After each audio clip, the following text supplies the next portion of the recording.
The National Counterterrorism Center has the Taliban on its list of terror groups. So does the National Security Council and the U.S. Treasury Department. But at the White House, as you just heard, they're struggling with that definition. Listen to this explanation of the Gitmo prisoner swap with the Taliban for Sergeant Bo Bergdahl.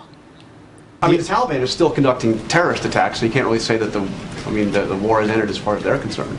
Well, I'd also point out that the Taliban is an armed insurgency.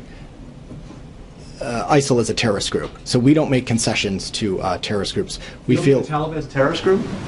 I don't think that the Taliban is an armed insurgency. This was the winding down of the war in Afghanistan, and that's why this arrangement was dealt. Katie Pavlich, news editor of townhall.com and a Fox News contributor. Katie, I don't know which one it is. Even Josh Earnest today is still sort of not calling it what many people believe it is, which is a terrorist organization. But the big question is, why?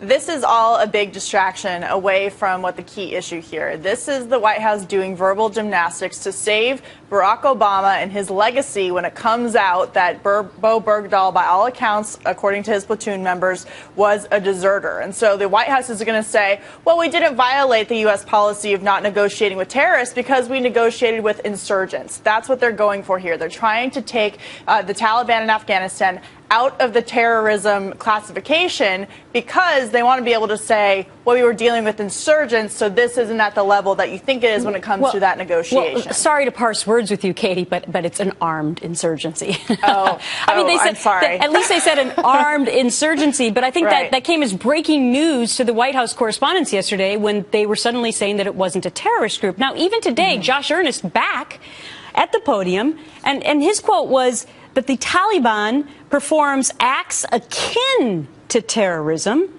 but they're not terrorists. What?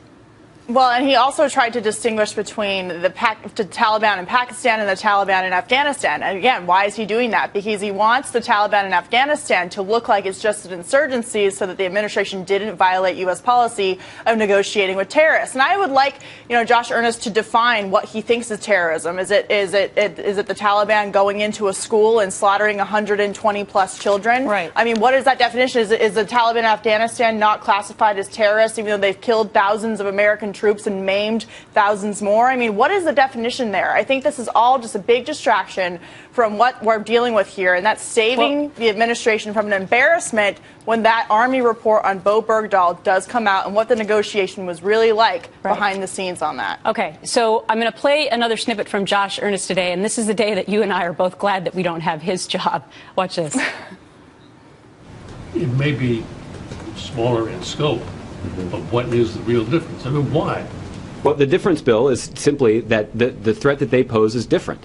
The threat from the Taliban is acute. If you are a service member serving in Afghanistan, or if you are a U.S. diplomat or a contractor that is working in Afghanistan. So why are they terrorists? But isn't every terrorist group a little different from every other terrorist group? They are. But in this case, there is a clear difference between the aspirations that have been articulated by the Taliban and the way that they carry out, or the way that they resort to some of their terror tactics, and the terror attacks that are carried out by Al Qaeda. There's no denying the fact that these are very dangerous organizations, and that's why the United States government, under the leadership of this president, has devoted significant resources to defeating them. Wow. I mean, I can't believe that this is the president's spokesperson. The threat they impose is different. It's acute. And there's a clear difference between the terrorism of Al Qaeda and the terrorism of the Taliban. In what way?